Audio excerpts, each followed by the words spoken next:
Olá, com 11 em campo, mais um que a torcida, o Internacional vai às semifinais da Libertadores da América. No Grêmio, Roger começa os trabalhos do tricolor. A LAF joga no fim de semana pela Liga Nacional. É agora, no Papo de Boleiro.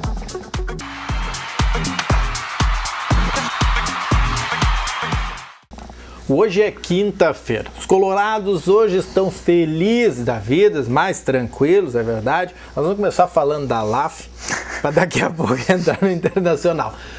Que a gente ontem quase esquecemos. Porque ontem tinha a questão da CBF, né, e FIFA, e prisões, e coisas mais, a gente acabou se esticando, Helena e eu. Mas a LAF joga no fim de semana pela Liga Nacional, lá em Santa Catarina, Diogo. Pois é, Márcio, a segunda sequência da LAF fora de casa, depois daquela participação também em Santa Catarina contra o Crone e contra o Jaraguá, né? Agora a LAF enfrenta mais dois, é o Florianópolis e o Blumenau, mas também tem uma sequência no Paraná logo na sequência, né? Totalizando serão 4 jogos fora de casa da LAF aí, em sequência pela Liga Nacional.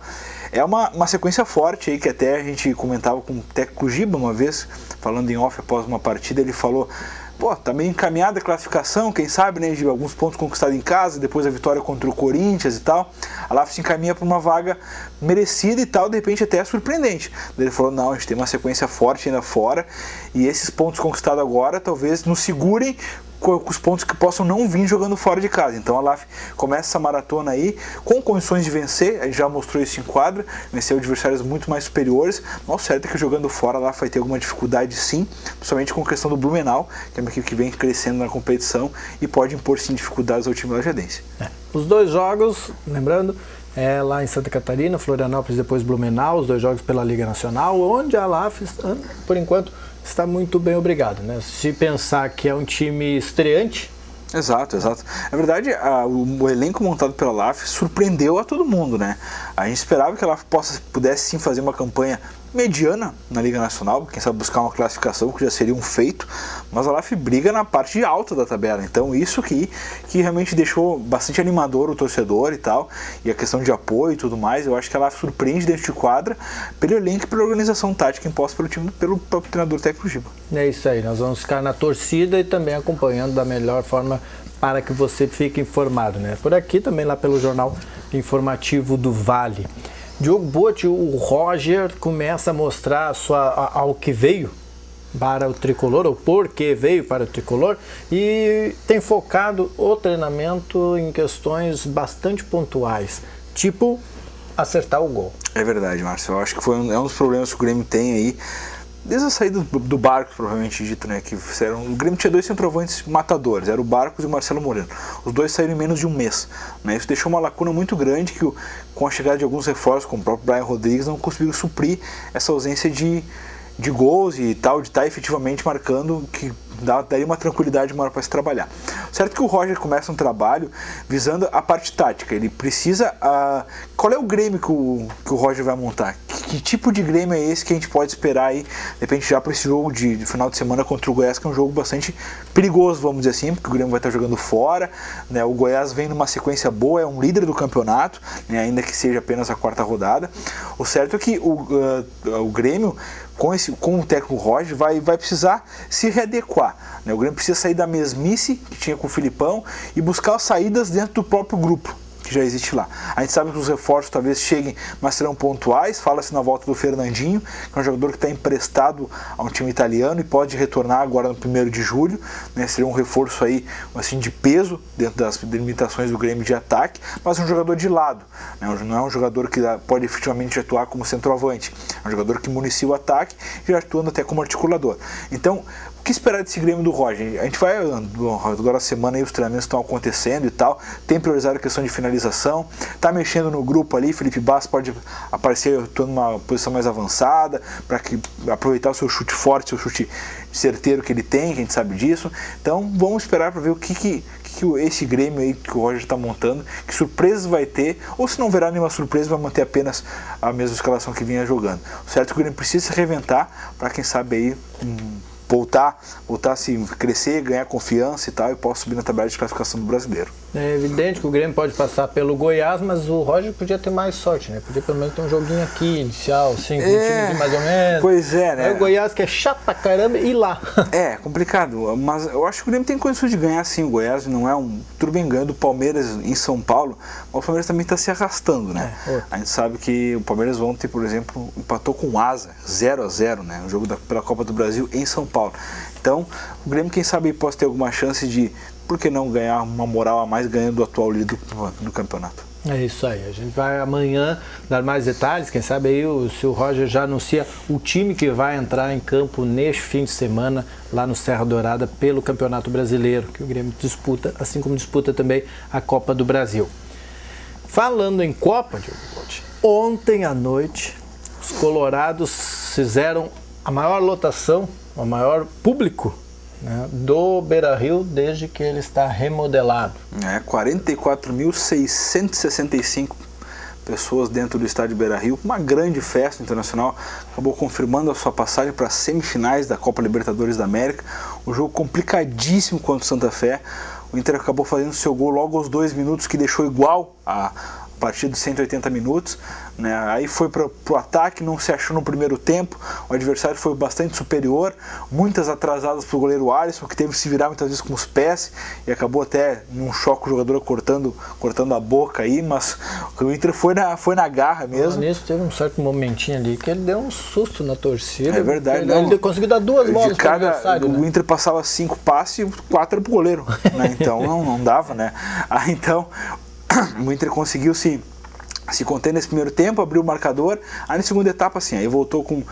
Valeu o puxão de orelha do técnico Diego Aguirre no intervalo. O Inter partiu para o ataque, fez valer o seu poderio da sua torcida, que não sentou o estádio o momento inteiro da partida, foi para cima, botou pressão. O time colombiano abusou das faltas e até da violência em alguns momentos, né? Tanto o Eduardo Sacha no primeiro tempo quanto o Nilmar no segundo acabaram deixando o gramado em função de faltas mais duras. Valdívia também foi alvo. O Nilmar até passou por exame nessa tarde, que tinha uma suspeita de lesão, de fratura no maxilar, mas acabou não acusando isso aí, então o jogador pode estar apto aí já para os próximos dias. O certo é que o Valdívia também foi caçado em campo, o próprio D'Alessandro apoiou bastante. O certo é que o Inter soube contornar isso aí, e num lance de Rafael Moura com um gol contra do zagueiro colombiano, já quando o time colombiano tinha 9 em campo, um escanteio que acabou não sendo e tal, é questionado, acabou não sendo mesmo, né? O D'Alessandro acabou cobrando e o zagueiro colombiano fez o gol contra, o que decretou a vitória aí, a vantagem do Internacional para essa fase semifinal.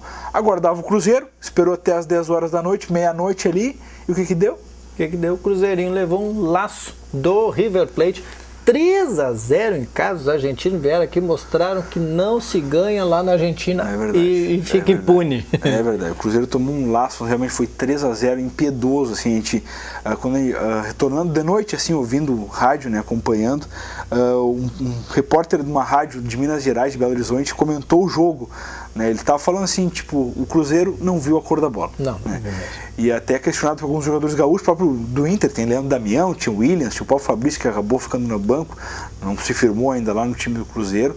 Tipo, o Williams, ele deu um exemplo clássico. O Williams, que às vezes acha canela o adversário, nem isso achou nessa noite, né? Então, realmente, o Cruzeiro, lamentável atuação, diante de 55 mil torcedores, o time mineiro não fez valer a sua vantagem, havia ganhado lá no Estádio Monumental de Nunes por 1-0 e acabou sofrendo 3-0 em casa, está fora o Cruzeiro, definidas as semifinais. Hoje define o último semifinalista, partida daqui a pouco, 21 horas, o Racing enfrenta o Guarani do Paraguai na Argentina aí com desvantagem de 1-0. É isso aí. Se o Cruzeiro passasse, era o adversário do Internacional. Como o Cruzeiro não passou o River, que vai pegar um desses dois de hoje. Podemos ter um clássico argentino numa semifinal de Libertadores, imagina a fumaceira. Tomara que não tenha mais spray de pimenta.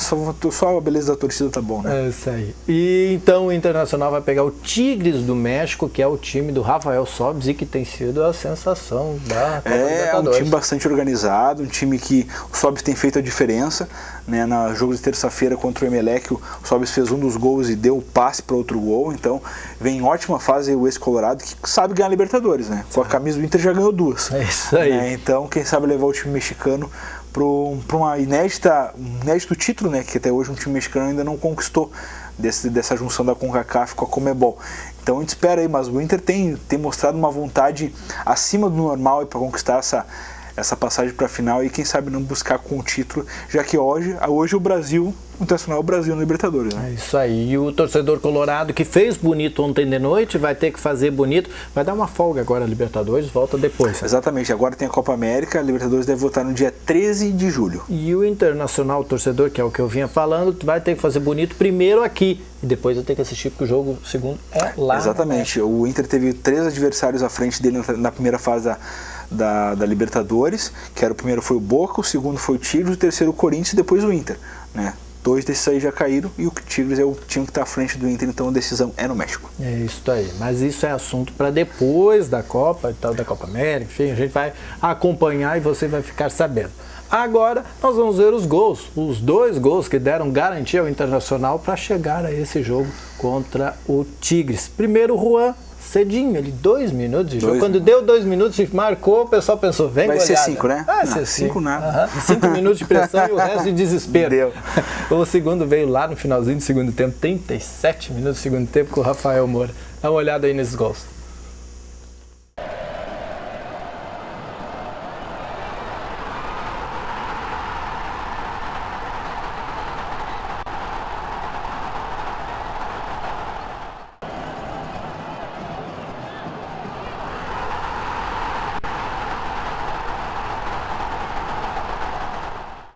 E tu, Diogo Botti, que estava lá em campo, né, dentro do Beira-Rio também, acompanhou lá pertinho de toda essa agitação que a torcida colorada fez, foi uma loucura, né? Aliás, os colorados têm dado uma demonstração diferente, assim, para todo o país, assim. O pessoal da Fox Sports, que foi quem transmitiu esse jogo ontem, se emocionou no final do jogo, quando apagam-se as luzes do Beira-Rio e acendem-se as luzes da torcida. Eu estava comentando com um colega que foi junto lá, realmente a partida de futebol tornou-se um show, assim, à parte, né?